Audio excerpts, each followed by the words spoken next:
सो भाई नॉर्मलाइजेशन के ये इफेक्ट्स हैं कि 172 के मार्क्स 165 हो सकते हैं, 100 के 129 हो सकते हैं, मतलब मार्क्स घट भी सकते हैं, बढ़ भी सकते हैं। एंड आज की इस वीडियो में जो लास्ट टाइम आप लोगों ने बोला था कि भैया नॉर्मलाइजेशन समझा दीजिए, तो एक्चुअल में सच बताऊं तो लास्ट 2 दिन से नॉर्मलाइजेशन को कैसे बेस्ट तरीके से आपको समझाऊं, क्योंकि थोड़ा सा कॉम्प्लेक्स हो रही हैं चीज़ें। लेकिन फिर फाइनली मैं कुछ वीडियो लेकर के आई गया जिसमें बहुत सिंपल वे में मैं आपको समझाने की कोशिश करूंगा नॉर्मलाइजेशन को। ठीक है, ये एक ऑफिशियल डॉक्यूमेंट है जो एनटीए ने जारी किया है for the calculation of normalised score कि कैसे होता है, और ये 2025 की ही डॉक्यूमेंट जो है वो आपके लिए मैं लेकर के आया हूँ। यहाँ पे लिखा भी हुआ है, लेट मी शो यू, कि भाई need for normalisation, procedure, different shifts. तो ये 2025 की डॉक्यूमेंट आप देख सकते हैं। और आगे बढ़ने से पहले मैं आपको ये बता दूं कि ये वीडियो आप तक पहुंच रही है दिल्ली यूनिवर्सिटी में बेस्ड हमारे स्टार्टअप DU बडी की तरफ से। तो हमारी तरफ से जो भी इंफॉर्मेशन आप तक आती है वो 100% authentic, reliable and helpful videos ही आती हैं। तो अगर आप चाहते हो कि आपकी लाइफ में सारी चीज़ें ऑथेंटिक हों, इम्पैक्ट वाली हों, तो प्लीज़ वीडियो को लाइक कीजिएगा और भाई चैनल को सब्सक्राइब कर लीजिए। सबसे पहले एनटीए ने खुद ही बताया नीड फॉर नॉर्मलाइजेशन क्यों होती है, तो मैं इसको नहीं पढ़ रहा हूँ इतनी सारी चीज़ों को, डायरेक्ट आपको समझा देता हूँ नीड फॉर नॉर्मलाइजेशन क्या आन पड़ी ज़रूरत।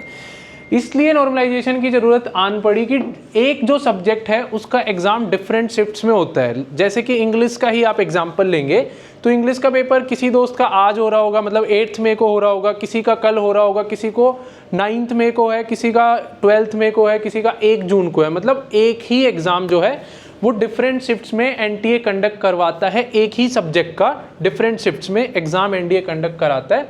अब बच्चे ये बोल सकते हैं कि यार मेरे शिफ्ट में हार्ड था, मेरे दोस्त वाले शिफ्ट में आसान आया था, आज वाला पेपर इजी था, कल वाला हार्ड था, मुझे इतना समय नहीं मिला जितना मेरे दोस्त को समय मिला, और मेरा अगर 8 की जगह 10 को पेपर होता तो मेरे ज़्यादा मार्क्स आ जाते। 1 जून वाले को तो यार ये भी पता चल गया किस टाइप के क्वेश्चन आ रहे हैं। तो इन सारे वाद विवादों को, इन सारे क्वेश्चंस को ख़त्म करने के लिए जो है एनटीए ने नॉर्मलाइजेशन का फॉर्मूला यूज़ किया। और ये सिर्फ और सिर्फ आपके सीयूईटी में नहीं होता है, एसएससी जैसे एग्ज़ाम्स हो गए जो 1 डे एग्ज़ाम्स होते हैं उनके अंदर भी एनटीए नॉर्मलाइजेशन करता है, या जो भी कंडक्टिंग एजेंसी होती है वो नॉर्मलाइजेशन करती है। एक चीज़ और आप यहाँ पे समझेंगे कि यहाँ पे आपको बीच बीच में देखने को मिलेगा रो स्कोर और नॉर्मलाइज्ड स्कोर। तो जो रो स्कोर होता है वो मार्क्स वो होते हैं जो आप मेहनत कर रहे हो ना अभी कि भैया मुझे 250 में से 250 स्कोर करने हैं, 250 में से 245 स्कोर करने हैं, जितने भी आपको स्कोर करने हैं आउट ऑफ 250। तो ये वो मार्क्स होते हैं जो बच्चे ने ऑब्टेन किए होते हैं। और नॉर्मलाइज्ड मार्क्स वो होते हैं जो एनटीए के फॉर्मूले की मशीन के अंदर से घूम के निकल के आते हैं, वो होते हैं। हालांकि काफ़ी बच्चे पूछते हैं कि भैया नॉर्मलाइजेशन अच्छी चीज़ है या बुरी चीज़ है। तो देखिए यार, इसका कोई 1 लाइन में आंसर नहीं है। किसी के लिए अच्छी हो जाती है, मोस्ट ऑफ दी के लिए अच्छी हो जाती है, किसी किसी के लिए थोड़ी सी उनको वो चीज़ पसंद नहीं आती क्योंकि उनकी शिफ्ट आसान होती है। उनको लगता है हार्ड होती तो भी हम अच्छा स्कोर कर लेते, लेकिन आसान थी तो भी हमने अच्छा स्कोर किया तो हमारे मार्क्स 1-2 मार्क्स कम क्यों कर दिए। तो वो डिपेंड करता है आपके एग्ज़ाम पे, आपके एग्ज़ाम में टॉपर कौन है, पेपर कैसा आया है, मिनिमम मार्क्स कितने हैं, मार्क्स की डेंसिटी क्या है, मतलब 200 के बाद किसी का 192 आ रहा है या फिर 199 आ रहा है, बहुत सारी चीज़ों पे डिपेंड करती है। तो एक वर्ड में आंसर नहीं मिल सकता कि अच्छी चीज़ है या अच्छी चीज़ नहीं है। बट हाँ, आपके हाथ में कुछ भी नहीं है तो आप जम के तैयारी करो। ये चीज़ देखी गई है कि जो टॉप स्कोर करते हैं या जो अच्छे मार्क्स स्कोर करते हैं उनको इतना ज़्यादा फ़र्क नहीं पड़ता नॉर्मलाइजेशन से। जिस कॉलेज में उनको जाना होता है उस कॉलेज में वो पहुंच जाते हैं, क्योंकि 1, 2, 3 नंबर कम होने से सबके ही कम होते हैं, टॉपर के होते हैं तो सबके कम होते हैं, तो बहुत ज़्यादा फ़र्क आपको नहीं पड़ता। और कॉलेज जो है आपको एडमिशन, या यूनिवर्सिटी आपको एडमिशन देती है, वो नॉर्मलाइज्ड स्कोर के बेसिस पे देती हैं, रो स्कोर के बेसिस पे आपको एडमिशन नहीं देती हैं। एक बार जो मैंने आपको बताया कि डिफरेंट शिफ्ट्स में एग्ज़ाम होता है, इसका एग्जाम्पल भी मैं आपको दिखा देता हूँ। जब आप DU बडी पे जाएंगे और अटेम्प्ट PYQs पे क्लिक करेंगे तो यहाँ पे आपको सारे सब्जेक्ट्स दिखेंगे जिनका एग्ज़ाम होता है। फॉर एग्जांपल हम लोग BST में जाते हैं, बिजनेस स्टडीज़ में, तो यहाँ पे आपको देखने को मिलेगा कि BST का एग्ज़ाम 28 मई को 3:30 to 6:30 भी हुआ, 7 जून को भी हुआ। तो देखिए लगभग 1 वीक का एक्स्ट्रा टाइम मिल गया। मेरे दोस्त को तो पता चलेगा क्वेश्चन कैसे आ रहे हैं, बच्चे ये बोल सकते हैं। उसके बाद 29 तारीख को भी हुआ, 11 जून को भी हुआ, 30 मई को भी हुआ, मतलब ऊपर नीचे हैं ये। तो 30 से ज़्यादा शिफ्ट में 2023 में हुआ पेपर। अब सेम चीज़ एनटीए ने उस टाइम भी की, 2023 में नॉर्मलाइज स्कोर के बेसिस पे एडमिशन दिया। और हाँ, अगर आप PYQs अटेम्प्ट नहीं कर रहे हो, मॉक्स सिर्फ लगा रहे हो, तो मैं आपको ये सजेस्ट करूँगा कि PYQs क्या होता है कि NCERT की बुक्स बहुत मतलब एक पतली सी होती है, इतनी ज़्यादा कोई बड़ी बुक्स नहीं होती। तो वहाँ से जो एनटीए खुद 2022 में, 23 में और 24 में क्वेश्चंस बना चुका है, तो आपके एग्ज़ाम से में जाने से पहले at least try to cover them also along with your mocks. और ये सब आपको DU/D वेबसाइट और ऐप पे मिल जाएंगे। और बहुत सारे टेस्ट हमने फ्री भी रखे हुए हैं। इन एनी केस आप फ्री वाले अटैम्प्ट करने के बाद आपको लगता है कि हेल्पफुल है, तो आप जा करके टॉपर या एस्पिरेंट प्लान की मैंने वीडियो एक्सप्लेन कर रखी है, आप लोग डिफरेंस देख लेना। बट जो भी प्लान आप ले रहे हो उसके अंदर अगर आप कोड यूज़ करते हो सुमित, तो हमारी टीम वालों को ये पता चल जाएगा कि भाई सुमित भैया जो वीडियोस बना रहे हैं वो कितनी हेल्पफुल है, और आप लोगों को 30% ऑफ जो है वो मिल जाएगा। ठीक है, चलिए अब आगे चल के फॉर्मूले के अंदर डीप डाइव करते हैं, जो नॉर्मलाइजेशन का फॉर्मूला मैंने आपको समझाया। तो देखो यार, नॉर्मलाइजेशन समझने से पहले आपको परसेंटेज और परसेंटाइल समझना पड़ेगा। यहाँ पे आप देखेंगे परसेंटाइल है, परसेंटेज और परसेंटाइल में क्या डिफरेंस होता है वो हम लोग यहाँ पे समझ लेते हैं। परसेंटेज क्या होती है कि द नंबर ऑफ मार्क्स जो आपने स्कोर किए हैं आउट ऑफ 100। लेट्स से कि किसी बच्चे के 90 मार्क्स आए आउट ऑफ 100, तो उसकी परसेंटेज सीधा 90 हो गई, भाई 90% है। लेकिन परसेंटाइल आपके अपने मार्क्स के ऊपर या खुद आपके ऊपर डिपेंड नहीं करती है। परसेंटाइल डिपेंड करती है टोटल नंबर ऑफ कैंडिडेट्स जो उस शिफ्ट में या जो उस एग्ज़ाम में बैठ रहे हैं उनके ऊपर। और ये परसेंटाइल होती है वो शिफ्ट वाइज भी कैलकुलेट होती है। आपको दिखा देता हूँ जो एनटीए का फॉर्मूला है।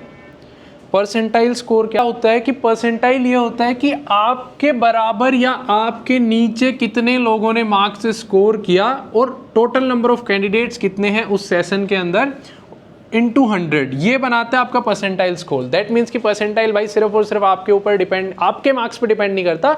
टोटल नंबर ऑफ कैंडिडेट्स कितने आए हैं, आपसे ऊपर कितने लोगों के मार्क्स हैं, आपके नीचे कितने लोगों के मार्क्स हैं, आपके बराबर कितने लोगों के मार्क्स हैं, उसके ऊपर डिपेंड करता है। फॉर एग्जाम्पल लेट्स से कि 250 मार्क्स का आपका एग्जाम होने वाला है और आपके मार्क्स आते हैं 240 एंड एक शिफ्ट के अंदर let's consider there are around 150 students. तो सबसे पहले टोटल नंबर ऑफ स्टूडेंट्स हो गया 150। 240 से 250 के बीच लेट्स कंसीडर कि आपसे ऊपर 25 लोगों के मार्क्स आए हैं। 25 स्टूडेंट्स ऐसे हैं जिन्होंने आपसे ऊपर मार्क्स स्कोर किए हैं। तो आपके बराबर या आपसे नीचे कितने लोगों के मार्क्स हुए, अगर आप समझने की कोशिश करेंगे तो 125 ऐसे लोग हैं जिनके मार्क्स या तो आपके बराबर हैं या आपसे नीचे हैं, और इनटू 100 ये हो गया। तो इसको यहाँ से अपन काटेंगे, कुछ आएगा पॉइंट्स के अंदर भी आ सकता है, आप इसको कैलकुलेट कर लेना। मेरी कैलकुलेशन चेक तो नहीं चल रही ना, अपना फॉर्मूला समझने का प्रयास चल रहा है, ठीक है। और कितना बना कमेंट्स में बताना परसेंटाइल ये वाले को कैलकुलेट करके। और हाँ यार, वीडियो को लाइक कर दो, मतलब बता नहीं सकता इतने रीटेक्स लिए हैं एक चीज़ समझाने के लिए। 3 दिन से लगा हुआ हूँ, जिस दिन वो वीडियो बनाई थी ना लास्ट वाली, कि अब मैं कैसे बेस्ट तरीके से समझा सकता हूँ। सारे डॉक्यूमेंट्स को मैंने खंगाला, चैट जीपीटी की मदद ली समझने के लिए, डीप सीक की मदद ली। सो प्लीज़ लाइक कीजिएगा। और हर्ष भैया की भी मदद ली है तो उनके लिए भी थैंक्स लिख सकते हो कि भाई कैसे बच्चों को समझ में आने वाली चीज़ समझाएं, ठीक है। तो यहाँ से आपने कैलकुलेट कर ली अपनी परसेंटाइल। उसके बाद एनटीए क्या करता है, परसेंटाइल कैलकुलेट करने के बाद, डिफरेंट शिफ्ट्स की परसेंटाइल कैलकुलेट करने के बाद ऐसे डिसेंडिंग ऑर्डर में उनको अरेंज कर देता है, ऊपर से लेकर के नीचे तक।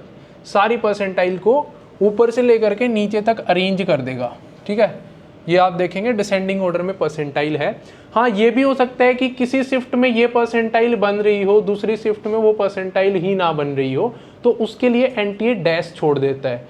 फॉर एग्जाम्पल किसी शिफ्ट में 99.990405 परसेंटाइल के ऊपर किसी बच्चे के 192 मार्क्स बने हैं, किसी के 194 बने, लेकिन किसी शिफ्ट में मार्क्स ही नहीं बने हैं, तो उसको डैश छोड़ दिया जाता है। अब ये डैश भी फिल होता है, ठीक है। लेकिन उससे पहले एक आप चीज़ देखिए जो मैं आपको बताता हूँ।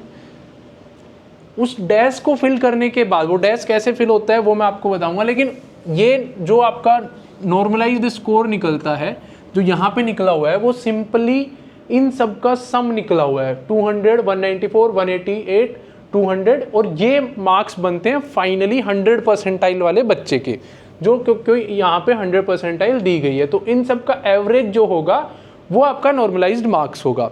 तो जो भी ये परसेंटाइल पे आप आए हो उन सब परसेंटाइल का एवरेज आपके फाइनल मार्क्स होंगे, ना कि जो मार्क्स आपने स्कोर किए हैं वो, और इन मार्क्स के बेसिस पे आपका एडमिशन होगा। अब ट्विस्ट आता है गेम में कि जो डैश है यानी जो मिसिंग वैल्यूज़ हैं, मान लो आपकी शिफ्ट में किसी ने वो उतने परसेंटाइल स्कोर ही नहीं किए, किसी बच्चे के इस शिफ्ट में 200 मार्क्स आए, 200 के बाद जो सेकंड परसेंटाइल आई, ये इसके ऊपर किसी बच्चे के मार्क्स थे ही नहीं इस शिफ्ट में, लेकिन इसके अंदर थे, इसके अंदर नहीं थे, इस शिफ्ट में अगेन थे। तो डायरेक्टली वो लोग ये नहीं कर सकते कि इन दोनों बच्चों के मार्क्स 192 प्लस 194/2 कर दें। वो लोग अजम्पशन मानेंगे कि अगर किसी बच्चे के यहाँ पे मार्क्स आए होते तो कितने मार्क्स आए होते, एंड उन मार्क्स को कैलकुलेट किया जाता है with very simple formula. Maths वालों के लिए थोड़ा सिंपल ही रहेगा और बाकियों के लिए भी सिंपल ही है यार, इतना बड़ा कुछ नहीं है। इसके अंदर क्या करते हैं, x2 minus x1, p2 minus p1, p minus p1, हो गया, समझ गए? नहीं, मैं बता देता हूँ वैसे। तो मान लो हमें ये कैलकुलेट करना था, मिसिंग वैल्यू ये थी वहाँ पे, तो क्या किया जाता है, x1 मतलब नीचे वाली value 192 plus x2 minus x2 मतलब 200 माइनस 192 p2 माइनस p1, 2 का मतलब है ऊपर वाली वैल्यू 100 माइनस ये वाली वैल्यू, मतलब मिसिंग वैल्यू के ऊपर नीचे वाली चीज़ों को देख करके इस फॉर्मूले में वो लोग रखते हैं। और जब ये मिसिंग वैल्यू बनती है p माइनस p1 मतलब ये वाली परसेंटाइल माइनस ये वाली परसेंटाइल, तो 2 जो है आप समझो ऊपर वाली चीज़ है, 1 जो है वो नीचे वाली चीज़ है, x2 मतलब रो स्कोर्स है, p मतलब परसेंटाइल है। इससे मिसिंग वैल्यू कैलकुलेट हो जाती है। यहाँ पे इन्होंने इस फॉर्मूले का मीनिंग भी समझा ही रखा है, मैं आपको दिखा देता हूँ एक बार। एनटीए ने खुद ये चीज़ मतलब बहुत ही मतलब सिंपल तो नहीं बोलूँगा लेकिन समझा रखी है ये चीज़। P is equals to the percentile, P is the corresponding entry in the percentile column, x1 is the non blank entry below x मतलब मिसिंग वैल्यू, तो नीचे वाली जो थी वो x1 है, x2 जो है वो ऊपर वाली वैल्यू है, अबव वाली वैल्यू है, और p1 अगेन नीचे वाली वैल्यू है, रो स्कोर के परसेंटाइल के इक्विवेलेंट जो परसेंटाइल है, और p2 जो है वो ऊपर वाली वैल्यू है। सिंपल समझे तो नीचे ऊपर वैल्यू के उससे समझ लेते हैं अपन कि नीचे वाली लेंगे या ऊपर वाली लेंगे। एक बार फिर से देख लेते हैं भाई, जिनको ये फॉर्मूला समझना है। ये डैश वैल्यू निकालने के लिए क्या करना होता है कि ऊपर वाली वैल्यू, ठीक है, x2 minus x1, p2 minus p1, x2 minus x1 को ऊपर रखा जाता है, उसको डिवाइड किया जाता है p2 माइनस p1 से, और इनटू में रखा जाता है p माइनस p1, इन दोनों का डिफरेंस प्लस x1। ये जो रहा फॉर्मूला, ये रहा। हर्ष भैया बैठे हुए हैं पीछे की, ऐसे समझा दो। तो मतलब 5वां 6ठा रीटेक है, 2-2.5 घंटे हो चुके हैं, और कल तो मैंने अलग ही मतलब स्लाइड बना के लाया था, मैं दिखा देता हूँ आपको। स्लाइड्स बना के भी कोशिश करी थी समझाने की, पर फाइनली ये लगा कि हाँ इस वे में समझाते हैं तो ज़्यादा समझ में आ सकता है बच्चों को। बाकी तो आप बताओगे समझ आया कि नहीं आया। तो इस वे में आप लोगों का ये डैश वैल्यू कैलकुलेट होती हैं। वंस ये डैश वैल्यू कैलकुलेट हो जाती है, इनका एवरेज जो है आप लोगों का नॉर्मलाइज्ड स्कोर आ जाता है, और यही स्कोर आप लोगों का फाइनल स्कोर कैलकुलेट किया जाता है। आपके जो कार्ड आएगा CUET का स्कोर कार्ड, अगर आप गूगल पे सर्च करेंगे CUET स्कोर कार्ड 2023, मैं गूगल पे सर्च करके कोई भी इमेज दिखा देता हूँ। उस इमेज के अंदर अगर आप लोग देखेंगे तो नॉर्मलाइज्ड स्कोर जो है वो आपको देखने को मिलता है। ये लेट्स से कि यहाँ पे एक इमेज नहीं वीडियो, नमस्कार जी, मतलब चलो हम काम की चीज़ देख लेते हैं। तो जो नॉर्मलाइज्ड स्कोर है वो आप लोगों को देखने को मिलता है, जिसके बेसिस पे आपका एडमिशन होता है। इस साल जो नॉर्मलाइज्ड स्कोर आएगा उसके बारे में 1-2 बात और जान लीजिए। शायद एनटीए 7 डिजिट तक आपका नॉर्मलाइज्ड स्कोर देगा। ये 4 डिजिट है, 7 डिजिट तक इसलिए एनटीए देगा क्योंकि कई बार ये बच्चों के मार्क्स सेम हो जाते हैं, तो उस केस में फिर क्लास 12th वाले मार्क्स देखती थी दिल्ली यूनिवर्सिटी। लेकिन अगर इसको फर्दर 7 डिजिट्स तक बांट दिया जाएगा तो चांसेस है कि बहुत ज़्यादा बच्चों के सेम मार्क्स बने ही ना, पॉइंट्स में भी ऊपर नीचे रहेंगे मार्क्स, जिनके बेसिस पे किसी को एसआरसी से मिल रहा होगा, किसी को नहीं मिल रहा होगा, किसी को स्टीफेंस मिल रहा होगा, किसी को नहीं भी मिल रहा होगा। ठीक है। तो आई थिंक अब ये चीज़ आप लोगों को समझ में आ गई है और इस डॉक्यूमेंट के अंदर बहुत सारी चीज़ें बताई गई हैं। और डोंट वरी, काफ़ी बच्चे ये भी पूछते हैं कि भैया मतलब क्या हमें इस चीज़ को लेकर टेंस्ड होना चाहिए या नहीं होना चाहिए। तो यार देखो, इतनी बड़ी चीज़ नहीं है, शायद मैं वीडियो में पहले भी बता चुका हूँ, याद नहीं है कौन से वाले रीटेक में बताया था, इसमें बताया था कि नहीं, बट हाँ मतलब इतनी ज़्यादा टेंशन मत लो, आपके हाथ में कुछ है नहीं। और जिसके मार्क्स अच्छे आते हैं उनके मार्क्स ज़्यादा नहीं घटते हैं, और अगर घटते हैं तो सबके घट रहे होते हैं, तो फाइनल एडमिशन्स में दिक्कत नहीं आती उनको, फाइनल कट ऑफ्स में दिक्कत नहीं आती उनको। तो आपको अभी जो करना है वो ज़्यादा से ज़्यादा मार्क्स स्कोर करने की कोशिश करनी है। और उसके अलावा मेरे को एक चीज़ और आप लोगों के साथ ये शेयर करनी थी। हाँ, काफ़ी बच्चे मेरे से पूछते हैं कि भैया CUET की डेट शीट कब आएगी, तो उसके ऊपर मैं ऑलरेडी एक वीडियो बना चुका हूँ जिसके 11,000 व्यूज जा चुके हैं। तो हर्ष, आप एक काम कीजिएगा, इसकी भी लिंक हम लोग डिस्क्रिप्शन में दे देंगे, नहीं तो आप चैनल पे जाके देख लो। और दूसरी चीज़, काफ़ी बच्चे ये पूछते हैं कि जो DU बडी पे अभी आपने हमें दिखाया था इतने सारे पेपर्स हैं, वो कहाँ से आए। तो उसका आंसर भी अपने पास विद प्रूफ है। 2023 की ये हमारी वीडियो है, इसको भी हम लोग डिस्क्रिप्शन में दे देंगे, आप लोग डायरेक्ट सर्च कर लेना DU बडी रेस्पॉन्स शीट चेकर 2023। यहाँ पे हमने क्या किया था, बच्चों की ऑटोमेटिक URL सीट चेक करने का सिस्टम बनाया था। वहाँ से हमारे पास जो है वो क्वेश्चंस जो आप देख पाते हो, इतने सारे ओरिजिनल क्वेश्चंस आए हैं जो बच्चे पूछते हैं कि सिर्फ और सिर्फ आपके पास क्यों है, बाकियों के पास नहीं है। क्योंकि we have used our techniques to collect them, and कोई बड़ा प्लेटफॉर्म पैसे से नहीं बनता कि उनके पास बहुत पैसे हैं तो उनके पास भी होने चाहिए थे। हम भी यार कुछ इनोवेट करने की कोशिश कर रहे हैं, कुछ एक्सपेरिमेंट करने की कोशिश कर रहे हैं, तो हमने वहाँ से कलेक्ट किए थे। सो चलिए इस वीडियो को एंड करते हैं। अगर आपको वीडियो हेल्पफुल लगी हो तो प्लीज़ लाइक कीजिएगा, साथ ही साथ नेक्स्ट किस चीज़ के ऊपर वीडियो बनानी चाहिए कमेंट्स में बताइए, चैनल को सब्सक्राइब कर लीजिएगा। एंड अगर आपको DU बडी पे कुछ भी परचेज कर रहे हैं तो हमारी एक वो होती है, रिव्यू चलता है कि किसकी वीडियो से क्या आ रहा है, हर्ष और मेरा कॉम्पिटिशन चल रहा है।